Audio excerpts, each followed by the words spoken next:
આ સાંઢિયા પુલમાં વિવાદવાદ છે તો શું કારણે છે, કઈ રીતે જોવે છે? મેયર બની ગયા છે, બધાના નામ છે, જાહેર થઈ ગયા છે, હવે જલ્દી પુલ ચાલુ કરી દઈએ, ટ્રાફિક સમસ્યા હોલ થઈ જાય અને કંઈ કરતા નથી.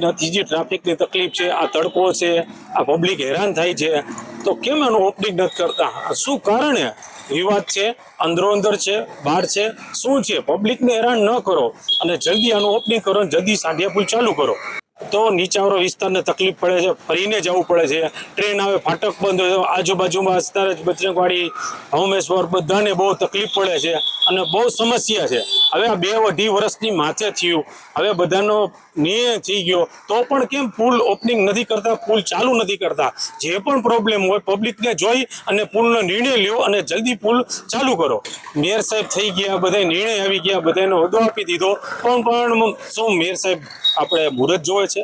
શું કઈ નીતિ નિયમ જોવે છે? કોઈને પૂછવાનું છે? તો શું છે? જે છે મેયર બની ગયા હોય તો થઈ ગયા, તો ઓપનિંગ કરી દો, પબ્લિક જલ્દી ચાલુ થઈ જાય, હેરાન થતી બંધ થાય. મેયરને એ રીતે પબ્લિક સામે જોવું જોઈએ કે પબ્લિક હેરાન ન થાય.